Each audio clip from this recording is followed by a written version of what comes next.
Pardon the mic. It's a long story. Y'all, we all hear that we're supposed to reprogram our brains in order to see success. And I understand that in theory, but in practice, how do you actually reprogram your brain? Like all those little synapses that, wire together and stay together and fire together. What's that saying? Wire together, stay together? Little sayings like that kind of irritate me because they're easy to say, but they're not really that simple to execute. But I figured this one out, and that's what we're going to talk about in today's video. I'm going to tell you how to rewire your brain, and I am so stoked to share this with you. But first, a story.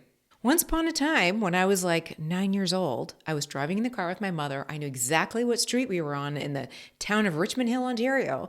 And I told my mom I wanted to be an actress when I grew up. And she promptly turned to me and said, "Karen, don't be silly. You cannot be an actress. Actresses all grow up to be drug addicts. You got to get yourself a real job, 9 to 5, something that's secure, and be happy that somebody pays you money to show up every day."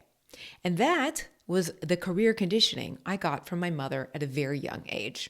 Now, for context, my mother was an immigrant from Ireland who worked very hard her entire life and didn't really have an idea of what was possible, especially since this was, I'm not going to age myself, but it was a long time ago. I know that my mother was giving me the best advice she could with the knowledge that she had. However, both you and I know that's not true. If we put our minds to something, very often we can either create it or create something close to it. So if I had been supported to become an actress when I was a kiddo, maybe I would be today. I don't know. But instead, here I am making videos on YouTube about ADHD. So I don't blame my mother for what she said to me that day. However, it did have a really negative impact on my life. And it wasn't to do with acting per se. It had to do with how I heard what she said to me, which was, you can't make money doing something you love. If you go after what it is you want to do, then you are going to fail, or you're going to end up in trouble, or you're never going to succeed. Instead, you have to go after things that are safe and secure and normal. And I was never a normal kid, so that was the first problem. That messaging got baked into my brain. It's not what she said, but it is what I heard. I literally played that story out until very recently. So I have had a corporate job for the majority of my life, and I've done quite well in corporate, but never liked corporate. To me, a corporate career is like wearing pants that don't fit every day. That sense of, it doesn't feel right, I can't breathe, this is not comfortable, I just want to unbutton my metaphorical pants and relax. That's what corporate has always meant to me. At the same token, I've also been an entrepreneur since 2009. And I've done a bunch of different businesses. I did a video on it. I'll link it up here somewhere. But the end result of all of those businesses was mediocre success to abject failure. And I believe that the outcome of all of those businesses had to do with what my mother told me that day, because she had an imprint in my brain that I took as truth, and it played out in my wiring every time I started a new business.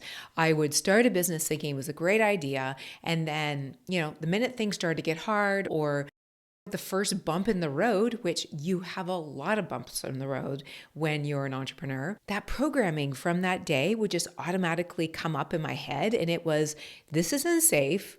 It's what you want to do, and therefore you're never going to be successful at it. And then enter self-sabotage, stage left, and everything just spiraled from that point. So it hasn't really been until very recently that I've realized that was the turning point where I accepted that I would never be successful doing what it was that I wanted to do, and was able to change that story. And that brings me to this idea of brain rewiring.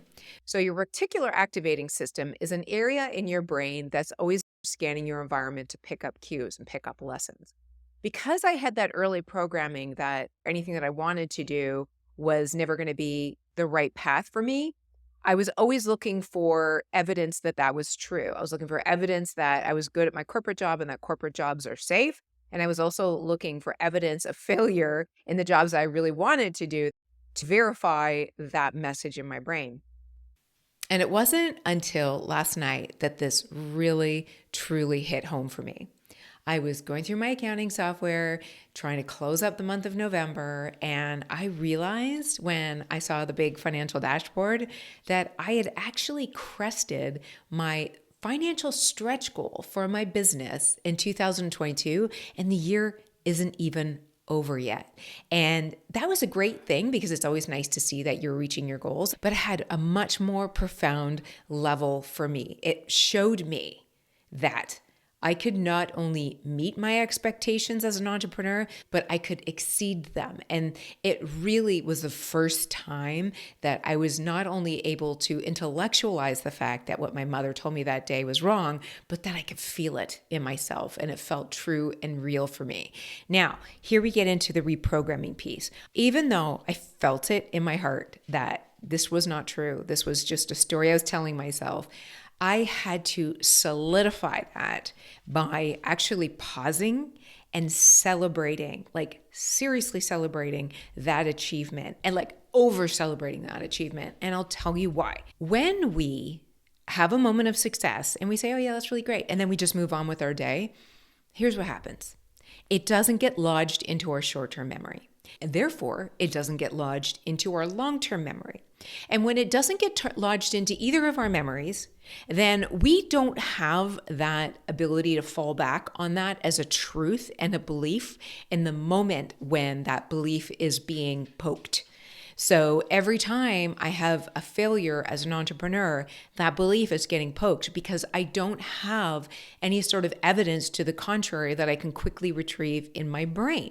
However, when you do have moments of successes, and you take a moment to savor it, to believe it, to understand it, and to celebrate it, you're not only taking a moment to celebrate yourself, but you're letting that sink into your brain. So the next time you come up against that belief that, you're not good enough, or whatever is the belief that holds you back, you're going to have this moment lodged in your short-term and long-term memory that no, that's not always true, especially for those of us with ADHD.